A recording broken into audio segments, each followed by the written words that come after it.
From the Padres Radio Network, here's Sam Levitt. San Diego Padres baseball coming up on 97.3 The Fan and the Padres Radio Network. As today the Padres take on the New York Mets in the first game of a 3-game series. Our starting pitching matchup tonight for the Mets right-hander Christian Scott and for the Padres right-hander Michael King. Hi, good everyone. Sam Levitt with you from inside the loft here at the Western Metal Building at Petco Park. First pitch coming up at 6:40 p.m. Coming up in the next 50 minutes, we have a lot to do. You'll hear from Padres manager Craig Stammen. You'll hear from Padres third baseman Manny Machado. We hear from Ty France in just a little bit. Our keys to today's game and much, much more. But first, it's time to set the table, brought to you by Fraser Farms Market. Set your table with the highest quality of natural and organic products from Fraser Farms Market, a San Diego original since 1971 with 3 locations, La Mesa Vista and Oceanside, and at FraserFarmsMarket.com. Padres enter today 32-29. Padres in the midst of a very tough stretch. They've lost 5 in a row, 9 of their last 10 games. Today the Padres begin a 6-game homestand, 3 against the Mets this weekend, 3 next week against the Cincinnati Reds. Mets, meanwhile, 27-35. They got off to a dreadful start this season. They lost 12 in a row during April. They were 10-21 through 31 games. Mets have played a bit better as of late. They've won 5 of their last 7 games, but the 2 losses just came this week in Seattle. Today, the Padres hand the ball to Michael King. King has a 3.18 ERA in 12 starts this season. Mets have 26-year-old righty Christian Scott on the mound. Scott has a 2.97 ERA through 7 starts this year, and that sets things up for today's game as the Padres begin this 3-game series here in downtown San Diego. Well, as we go along here, we'll get into some of the offensive issues for the Padres. As you probably know, it was not a great road trip, 1-5 against the Nationals and the Phillies. A lot of that had to do with a lack of Padres offense. That's been really a storyline since the start of the season. One guy that is swinging the bat pretty well right now is Ty France. He spoke inside the Padres clubhouse earlier today about the offense. It's hard. You know, we've got a lot of talent, really, really good baseball players. We're just not moving the ball the way that we should. I feel like there's a lot of times we're taking really good at bats. We're getting traffic and just not coming through with, runners in scoring position. So got to find a way to score some more runs. There has been a lot of bad luck involved in this, hard hit balls right at people. Is that something that turns within a baseball season and you're kind of looking at it going, we're taking good at bats. Eventually it has to go our way at some point. Yeah. I mean, you can hope so. You're doing everything right and just not getting the results. So just keep sticking to the course and, hopefully they start to fall. What about for you personally right now, Ty, the way it's been going for you at the plate? Yeah, I feel good. Just trying to do what I can to continue to keep putting good at bats together. I feel like I'm in a really good spot. But even myself with runners in scoring position, I need to come up with the big hit. So there's always things to work on, things to improve on. But overall, I feel like I'm in a good spot. How's the game planning going? Do you feel like getting enough information going up there? Yeah. I mean, they do a great job of providing everything and more that we would need. So, yeah. That was first baseman Ty France earlier today inside the Padres clubhouse. France is batting cleanup and again playing first base today as the Padres begin this 3-game series against the Mets. As always, if you want to get involved on our pregame coverage, you can do that in a variety of ways. You can find me on X at Sammy Lev, SammyLev. Instagram DM's open as well. Sammy Lev there too. You can also chime in on the 97.3 The Fan YouTube stream. Let me know who you are, where you're tuned in from. If you have a key to today's game, how the Padres get this thing turned around, let me know what your key to the game is, and I may just read it live here on the air. Should be a lot of fun here at Petco Park. Start of this 6-game homestand. Plenty of people here inside the loft enjoying their beers and their mixed drinks and all the great food they have to offer here in downtown San Diego. Padres have a very long road trip coming up after this homestand, so be sure to come on out to the ballpark at some point over the next 6 days and to have some fun before the Padres hit the road. As we get ready for this series opener, let's go inside the Jerry Coleman Broadcast Center. Let's take a trip up to the Padres broadcast booth for a deep dive on today's matchup with Jesse Agler in our Padres game preview on the Padres Radio Network. Well, Jesse, let's begin with the big news of the day. We'll hear from Craig Stammen coming up in just a little bit, but Craig Stammen announcing that Ramon Laureano underwent hip surgery today to repair a torn labrum. Sounds like there's a pretty legitimate chance that Ramon may miss the remainder of the season. This is a guy that was the Padres starting left fielder on opening day. I know the results for him offensively were a little underwhelming before the injury, but it's a big blow for this team. Your reaction to that news and how the Padres move forward with their outfield? Definitely a big blow. And I think, you talk about the numbers being underwhelming before the injury. Look, it wasn't before the injury. And that's the thing, is this is not a new injury for Ramon. And I think probably the reason the numbers look the way they did for Ramon. And he was trying to fight through something that was really painful, trying to fight through something that obviously has been giving him trouble for several years now. It sounds like it was getting worse and worse and worse. And just kind of got to the point where probably wasn't going to be able to manage the pain anymore. And so you just kind of have to go under the knife and kind of get past the surgery portion of this thing and hope you show up ready to go. It sounds like you said, at the beginning of next season, which is really, really tough for both Ramon and the Padres. And so, I would expect in the near term, you're going to see Ty France pretty much every day at first base. You're going to see Gavin Sheets pretty much every day in left field. Is that the way we imagined it? No. Do I feel terrible about that? I really don't. Both of those guys have been playing great baseball. And, they're both kind of a hot hand you can ride right now. And you know what? I think there's far worse scenarios you could have imagined from the Padres' perspective. And, the way those guys have handled themselves offensively and defensively, you feel pretty good about it, all things considered. Now, does that mean it's going to be that way the rest of the season? Absolutely not. I think if we've learned anything these last few years, it's that you have to kind of stay nimble and ready to make an adjustment if something else happens. But, right now, I'm as comfortable as I possibly could be, considering you're losing, as you said, the opening day left fielder to what looks like it could very well be a season-ending injury.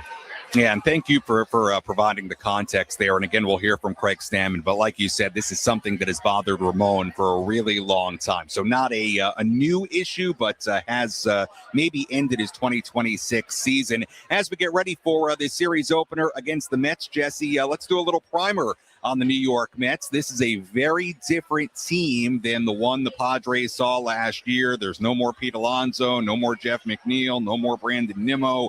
No more Edwin Diaz. A lot of new faces on this team. Got off to a really rough start. They're playing a little bit better as of late, but this is a totally different group than what the Mets have had in the past.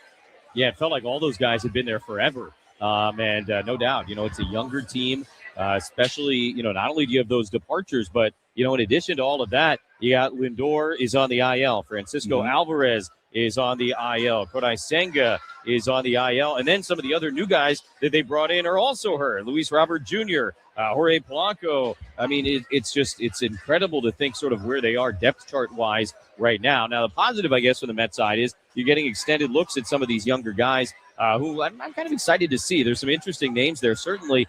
But it's been really tough sledding for the Mets. And the story for the Mets, stop me if this sounds familiar, I mean, it's basically what we've been talking about for much of the last week and a half in terms of the Phillies, in terms of the Padres, offensive numbers that are down at the very bottom of the National League. And so it's almost like we can just run back all the conversations we had during all these Padre-Philly games the last couple of weeks because it's very much the same thing going on with the Mets right now.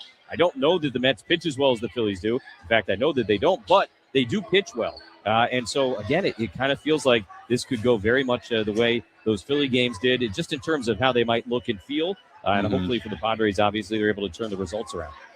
Mets sending right-hander Christian Scott to the mound today. One of their good young pitchers. Has had a pretty good season so far. Jesse, appreciate the time as always. We'll talk to you and Tony coming up at 6:30 here at Petco Park. Thanks so much. You got it, Sammy. All right, that is Jesse Ackler joining us on our EcoWater SoCal Padres pregame show here on the Padres Radio Network as we get ready for today's game. And yeah, that was the big news earlier today. Ramon Laureano undergoing hip surgery. It sounds like there's a pretty good possibility his season is over. Jeremiah Estrada also put on the IL today. We'll hear from Craig Stammen about all of that when we come back. We'll take our first look at the Padres lineup. A little bit later, we'll hear from Padres third baseman Manny Machado on a number of different topics, including some of the deep offensive struggles the Padres have been going through as of late. When we come back, we hear from the Padres skipper as we walk you up towards first pitch coming up at 6:40, series opener between the Padres and the Mets on the Padres Radio Network.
EcoWater SoCal Padres pregame show continues here on the Padres Radio Network. Sam Levitt with you inside the loft here at the Western Metal Building at Petco Park as we get ready for first pitch coming up at 6:40. Game one of this three-game series and a six-game homestand. Padres sending right-hander Michael King to the mound here tonight against the New York Mets. As always, our pregame coverage brought to you by EcoWater SoCal at keeping it soft since 1925. Visit EcoWaterSoCal.com or call 760-350-3338.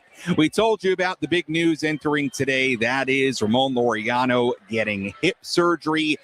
He had a labrum repair, right hip surgery to be specific for Ramon Laureano. So let's give you all the roster moves the Padres made before today's game. Laureano to the 60-day IL. Right-hander Jeremiah Estrada was put on the 15-day IL with right knee inflammation. The Padres recalled David Morgan from AAA El Paso. Additionally, the Padres reinstating Johnny Brito from the 60-day IL, optioning him to El Paso. The Padres did officially release Nick Castellanos. So those are the moves. Again, Laureano, who remember was already on the IL, he's transferred to the 60-day IL, Estrada to the IL, and the new addition to the Padres bullpen, David Morgan, recalled from AAA El Paso. Take a look at the Padres lineup today. Looks like this. Fernando Tatis Jr. in right field leading off. Gavin Sheets, the DH, batting second. Manny Machado at third base, batting third.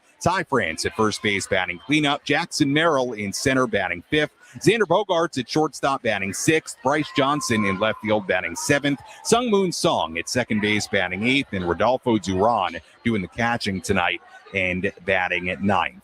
With all that in mind, the news about Laureano and Estrada, let's hear from Padres manager Craig Stammen before this series opener. Let's pull up a seat in a manager's office and hear from Padres skipper Craig Stammen. Served up by Sinley Food. If you've had better chicken, you must be a rooster.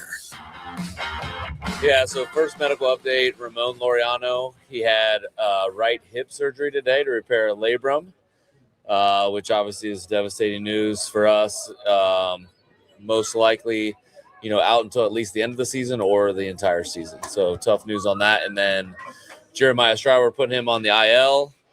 Right knee soreness, should be a quick, should be back relatively quick, but it's just bothering him pushing off the mound, and felt like it's best to IL him and get David Morgan here to fill a spot. For Jeremiah, when did that start bothering you? Probably a few days ago, as much as a week, where you kind of noticed it, and then the last 3 or 4 outings has just gotten a little bit worse. After his last outing, he didn't recover very well from it, and felt like it's just smart to take care of it now and get him back ready, in a few weeks. With Ramon, what are the chances that he plays again this season? If you can? I don't know. There's a chance. There's some guys have come back from this surgery quicker than it. I think the typical timeline is that 4 to 5 month range. Some guys have come back quicker. Some guys it takes longer. It's just one of those things. You got to see how he comes out of surgery, see how the first couple months of recovery go, and then go from there. When he's going, he's obviously a piece of what you guys are trying to do. How tough of a loss is this for your outfield? Yeah, it's a big loss. It was a guy we were counting on a lot coming into the season, and a guy that we had batting leadoff for a while. He'd been in a little bit of funk lately. Maybe that's a reason for it, but unfortunate that he had to go have surgery and get this taken care of. How long you've been playing through it? Yeah, so it's an injury that goes back to 2021. And, he played through it then, got an injection. He just felt like the soreness was too much at this moment, and that another injection would just kick this can down the road, and he was eventually going to have to get it taken care of, and decided right now that he was going to get it taken care of. Did he know it was – is it torn, the label? Yeah. Did he know it was torn before and just tried to go Yeah, with the previous shot? MRI, showed that. The same doctor that he saw here this last time, decided, he had told him to get surgery the last time too. And, Ramon decided to get an injection this time. He chose surgery. Had it gotten worse, at some point? Was there a thing that made it worse for him? There wasn't an actual, one event, that made it worse. I think it was just kind of how he was playing here at the end. He was feeling it a lot more than he normally did, and it was affecting his performance. How important is the flexibility we're now having? I don't know, just top of mind. Something like Evan Cheats can move around, play left, and you got the luxury of France at first. Like the importance to be covered depth-wise. Yeah, it's huge. I think that's why we had those guys when we left spring training, is put those guys on the roster. You maybe didn't look, a lot of guys doing the same things, and now, the way it's shaking out, kind of how every major league season shakes out, with guys have injuries that you're not expecting. And you have the ability to move people around and put them in good spots to, help the team win. So Bone and Taylor seem like they're a lot more important to this club moving forward. What did the conversation you had with them about just the fact they're probably going to be here for a little while? Yeah, we talked about how they can impact our team, with what they're really good at. They bring a lot of speed, a lot of athleticism. They're going to bring some defensive versatility to our team, and we're trying to get the most out of them at the plate. But two guys that come in with great attitudes and a smile on their face and excitement and enthusiasm to be in the major leagues, which is, something that some of us take for granted some days. And it's good to see, that new wave of energy that, man, every day is like Christmas to them. When you see a guy get his first hit, is that still something special for you to see it? Oh, heck yeah. That's the best part of the job, I guess, from what I felt so far, is when these guys have success, whether that's for the first time or for, in Manny's case, 300th time. It's always nice to see when these guys have success. I want to be their biggest fan. I also got to push them to be at their best. But along the way, I got to pat them on the back and show them how much we believe in them. Manny had said that the clubhouse was devastated by Castellanos being DFA'd, and then you add on the Laureano news likely for the season. How do you expect this team to respond, given all it's going through with the struggles? Yeah, it's always tough. Unfortunately, it's almost part of every major league season where those things happen, and you have players on the team that you get really close with and tight with, and then they leave for whatever, all different kinds of reasons, and you've got to move on and play the next day without them. We miss those guys just as much as we're excited to have the guys that are here. But the only thing that we can do is compete with the people that we have, love on them as much as possible, and have some fun. Through his first 12 starts, his numbers have looked pretty good, Michael King, but he can be a little self-critical, and I think he'll say that he hasn't had feel for his pitches. How would you assess his season so far? I think he's been just fine. He's competing every single time that he goes out on the mound. He's given everything he's got. That's all I can ever ask for from him. Do you think part of that, like you laugh when I say that he's a little self-critical, do you think part of that is what makes him a good competitor? 100%. He's never satisfied with where he's at. He could throw 9 shutout, and he's like, oh, I didn't have a good enough sinker today or whatever. He's that kind of guy. That's Michael. That's his attitude, and that is what makes him great. Offensively, it's been a bit of a slog here to not have the slug. What's the offensive identity of this team? Yeah, right now we're trying to find that. And I think, new pieces on the roster, that could change a little bit. But, just based off who we have on the roster and what they've done in years past, these guys are tough outs. And as long as they continue to try to be tough outs throughout the rest of the year, we're going to be just fine. What would you like that to be, the identity of this team? I like them to be tough outs. I think what they are is who we want them to be. Sometimes you search for that silver bullet to change everything, and it's just the wrong way of doing it.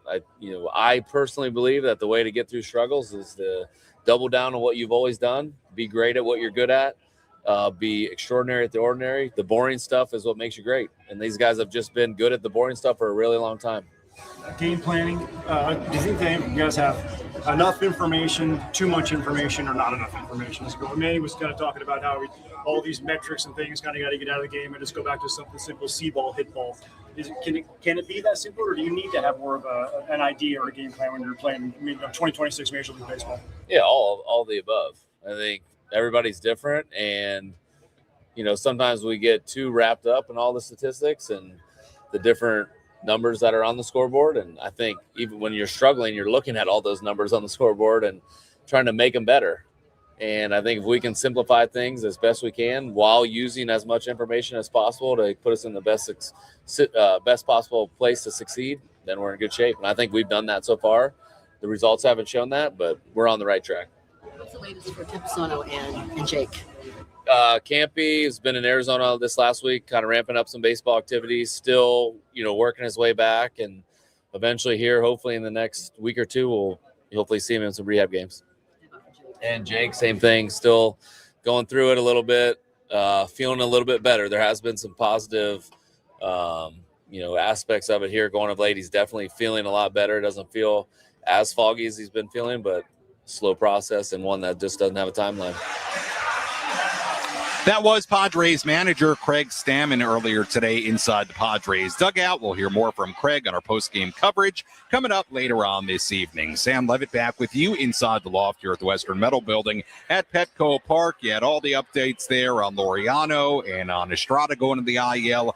Updates there on Campusano and Cronenworth. Not a ton of news there or real updates on when those guys will be back. So as we continue to get more information on Cronenworth and Campusano, we'll continue to pass it along. First pitch coming up at 6:40. Let's tell you who's hot, who's not.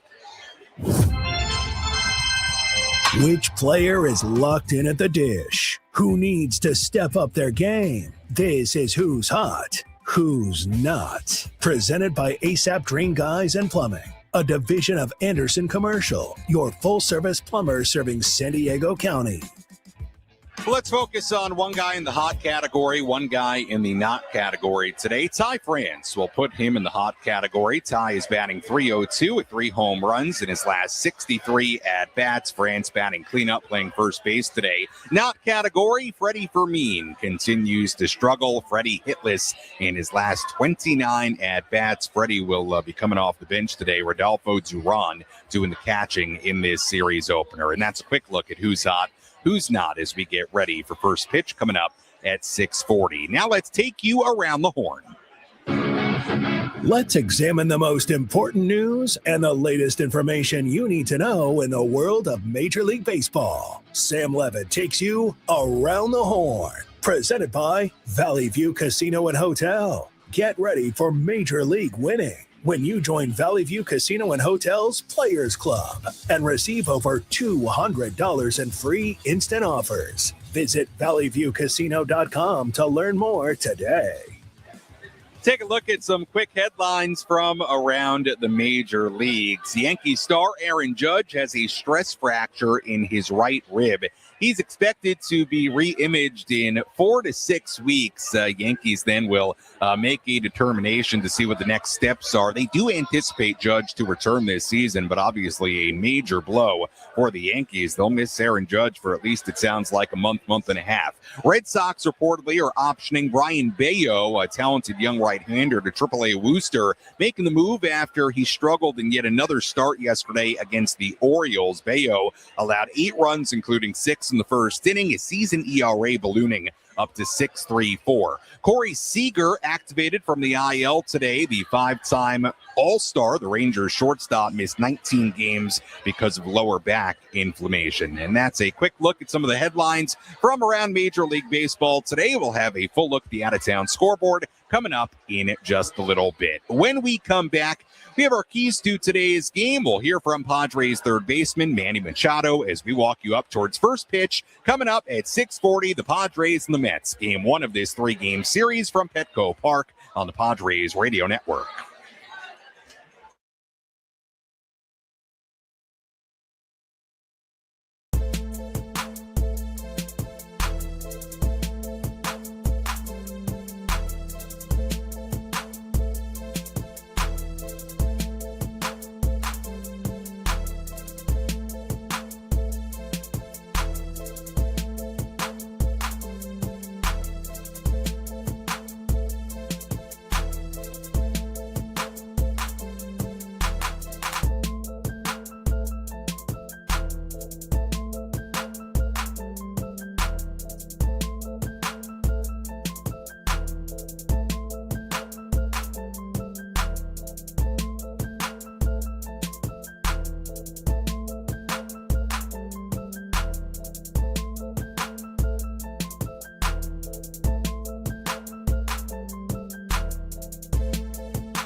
Padres baseball coming up on this Friday night from Petco Park. Sam Levitt with you inside the loft here at the Western Metal Building as we get ready for today's game. First pitch coming up at 6:40 between the Padres and the New York Mets. Padres beginning a 6-game homestand, 3 against the Mets, 3 against the Cincinnati Reds. Right-hander Michael King on the mound for the Padres here today against the young right-hander Christian Scott on the mound for New York. Let's get you updated on some of the latest injuries for both these teams entering today's game. Who's in, who's out? This is the Bada Fulkerson Injury Report, presented by San Diego's Bulldog Injury Attorneys, who hope you're never in an accident. But if you are, make Bada Fulkerson the first call you make. Hit them up 24/7 at badafulkerson.com. Obviously, some of the headlines today, we heard from Craig Stammen, Padres putting Jeremiah Estrada on the 15-day IL with right knee inflammation. David Morgan was recalled from AAA El Paso, so they'll miss Estrada for a little bit. Morgan will be available out of the Padres bullpen today. The long-term injury news, Ramon Laureano placed on the 60-day IL with right hip surgery that he had today, a labrum repair, and it sounds like Ramon may very well miss the remainder of the season. So that was major news today. And as far as the short-term, Estrada on the IL with right knee inflammation, David Morgan called up. As far as the Mets, there was some rumblings that Jorge Polanco, who they signed in the offseason, playing first base for them, he's been out for a while with a wrist issue, also an Achilles issue. Sounded like he could return today or this weekend, according to Mets manager Carlos Mendoza. It doesn't sound like that's likely. He'll remain on a rehab assignment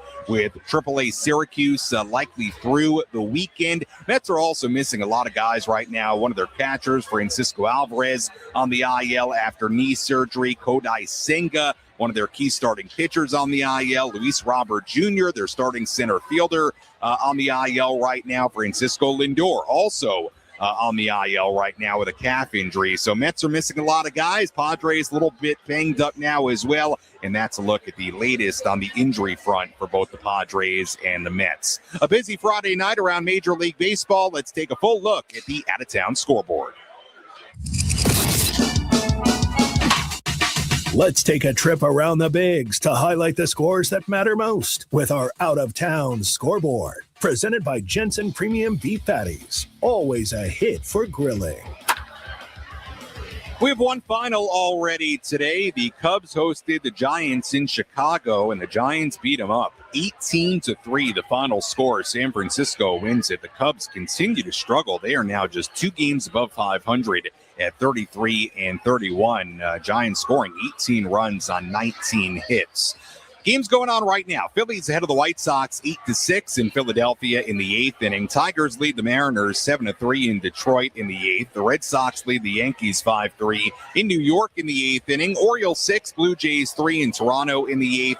Rays 6, Marlins nothing in the 8th in Miami. Braves lead the Pirates 6-3 in Atlanta in the 7th inning. Astros lead the A's 5-0 in Houston in the 4th. The Reds lead the Cardinals 3-2 in St. Louis in the 3rd. Guardians leading the Rangers 2-0 in the 4th inning in Arlington.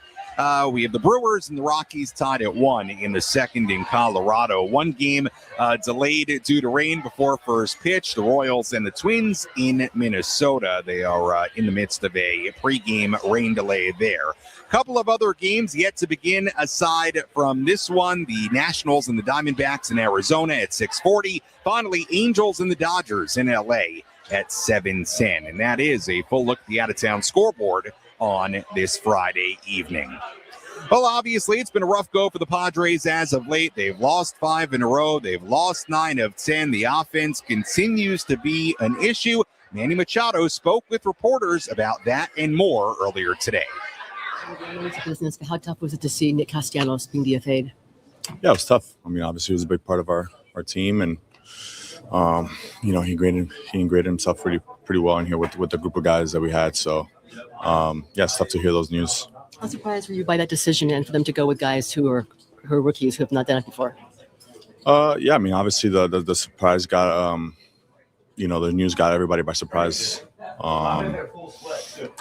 I don't really try to put myself in in a GM's shoes and know why they're doing the decisions. Obviously, we just care about Nick and what he meant to us in the clubhouse. So, we're kind of devastated by it. Seems like it was really good for the clubhouse. Yeah, he was awesome, man. He was awesome. He was great, man. He's definitely going to be missed, and he had some really big at bats for us, and I think those those memories won't go away. I think he did a lot of good things for us. Did you talk to him afterwards? How did he take it? I haven't spoken to him yet. I think obviously want to respect it. I think those are tough news when you hear, and kind of want to give him his time before you kind of want to talk and see where his head's at. When you get you guys coming in that circumstance and situation, how do you ingratiate them? It's always been a really open clubhouse. How do you bring them into the fold without they're here for a reason. I think this is we're all men in this game, and we understand the situation. So.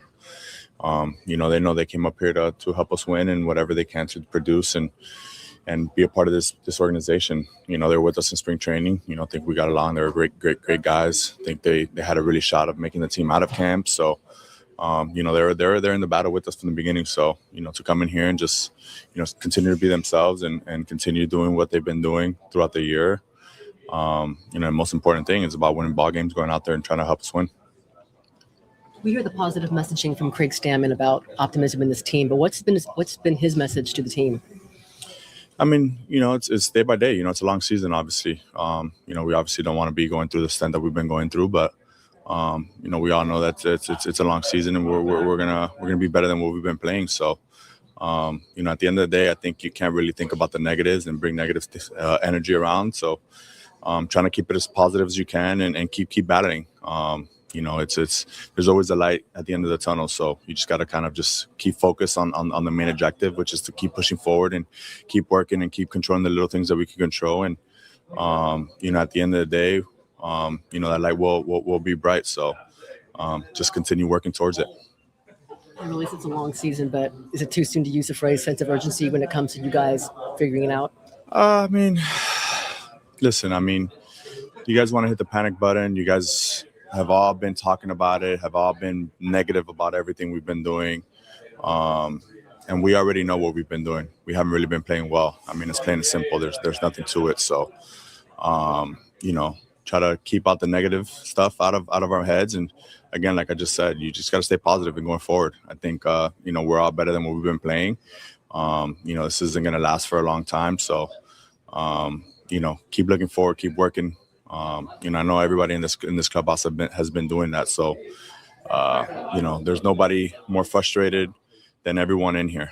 And we know that. So, at the end of the day, stay positive, keep going forward. We have a lot of baseball to be played still, a lot of baseball. So, keep going forward and, keep playing good baseball. When the team isn't doing as well as it would like, and players, does it help that the crowds here are, as near as I can tell, they're pretty darn supportive? I don't hear everything, but does that help? Because in some places there might be a lot of booing. Listen, fans always have the obligation to be pissed off, right? So are we. We don't want to go for 20. We don't go for 40. We don't want to lose ball games. We're 3 games away from winning a division last year. Right. So every game matters. There's always a frustration, and, we understand that. It's part of sports, in every sports it is, they expect us to go out there and produce and win ball games. And, we're trying to do that as well. Sometimes, we get the short end of the stick, and, we don't do that. We don't produce and we don't win ball games. And, we understand that, but, just know that everyone in here is frustrated. We're all here trying to do what we can to be better than what we've been playing. And, we all have the right mindset that, we're all going to get out of this. We're all positive in there. We're seeing that, good at bats are starting to come. We're starting to hit the ball a little bit better. Things aren't, you can't just build on one day. It takes, a week, 2 weeks, 3 weeks of good at bats, good consistent at bats. And, we can do that. It's not just about the results. It's not just going 4 for 4 one day and then you go 0 for 20. You know, what was the point of the 4 for 4, right? So just about building every single day. And, you know, like Craig said it early in spring training, you know, it's about building stones, building, you know, one stone at a time. And, you know, we've kind of hit a little halt for a little bit. But, you know, we just got to continue to keep stacking them up. That was Padres third baseman Manny Machado earlier today inside the Padres clubhouse. Manny, of course, in the Padres lineup today, playing third base and batting third. We'll see if Manny and the Padres offense can get things turned around here today. Let's give you our keys to today's game. First pitch coming up at 6:40. How will the Padres unlock a win today? These are the keys to the game. Presented by Rock and Block Turf and Hardscapes. Beautiful artificial turf that stays green all year long. Trust and experience. The job isn't done until it's done right. See them at rockandblocklandscape.com. Key number one. Well, you just heard Manny talk a lot about the offense. Padres got to rev up that offense, especially early. Padres have dropped 9 out of their last 10 games. In that 10-game span, they've scored just 26 runs total while batting 113 with runners in scoring position in those 10 games. Look, I'm not trying to pile on here, but the numbers are the numbers. Padres rank last in the majors in batting average, on base percentage, and runs scored this season. But beyond that, another issue, the Padres just aren't scoring early. They've scored a major league low 15 runs in the first inning this season. So if you're the Padres offense, Michael King on the mound here tonight, go out there, grab a lead. Give King a lead to work with. That's key number one. Key number two, speaking of Michael King, the return of the King. Michael King's last 2 starts have been a little shaky. They were different. In his last start against the Nationals, King was really good for most of it. He allowed just 1 run in his first 6 innings, but it had a bad ending. The Nationals scored 6 runs in the bottom half of the 7th. He ended up being charged with 5 earned runs on the night. The one before that against the A's, he just wasn't sharp from the get-go. He went just 3 2/3 innings, allowed 4 earned runs on 5 hits. King has also lost each of his last 2 starts against the Mets, 1 in 2025, 1 in 2024. 13 runs, 9 earned, and 5 home runs allowed in a combined 8 innings in those 2 starts. So Michael King will try to have a better outing here today against the Mets. And key number 3, slow down Juan Soto. The Mets have not been a great team this year, but former Padre Juan Soto is having a nice start to his year. Through 45 games, he's hitting .293 with 13 home runs, and he has been particularly red hot lately. He's batting .338 in his last 18 games, and .1151 OPS in that span with 9 home runs and 18 RBIs. So slowing down Juan Soto, who's playing left field and batting third for the Mets today. That's key number 3, and that's a look at our keys to today's game. When we come back, we tell you one more thing to watch for in today's game as the Padres begin this 3-game series against the New York Mets. We send things out to Jesse and Tony in under 7 minutes. They're coming your way soon right here on the Padres Radio Network.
EcoWater SoCal Padres pregame show continues here on the Padres Radio Network. Sam Levitt with you inside the loft here at the Western Metal Building at Petco Park. We send things out to the Jerry Coleman Broadcast Center. Jesse and Tony standing by, ready to go. They'll come your way in under 4 minutes. Let's tell you what to watch for in tonight's series opener against the New York Mets. What's the one thing Sam Levitt will be keeping his eye on in today's game? This is What to Watch For, presented by Genesis Home Improvements, San Diego's trusted painting, roofing, and window company. Save 15% today on a new beginning for your home. Visit GenesisHomeImprovements.com. What to watch for in this series opener? I'm going to make it very, very simple tonight. Can the Padres get Mason Miller in a game? Mason Miller has pitched a grand total of 1 time in the Padres' last 10 games. That kind of says it all right there as to what's been going on with the Padres as of late. He hasn't pitched in a week since last Friday in D.C. But when Mason Miller enters, it usually means the Padres have a lead. Give Michael King a lead, let him do his thing, get it to Mason Miller, shut the door, and snap this 5-game losing streak. Wouldn't that be a good recipe for success here tonight? We'll see if the Padres can do it with first pitch coming up at 6:40. As always, we appreciate you listening to the EcoWater SoCal Padres pregame show here on 97.3 The Fan and the Padres Radio Network. When we come back, Jesse Ackler, Tony Gwynn Jr. come your way. They have the full starting lineups, first pitch, and all the play-by-play. I'll talk to you on our post-game coverage. You're listening to your home for San Diego Padres baseball, 97.3 The Fan and the Padres Radio Network. Enjoy the game, everybody.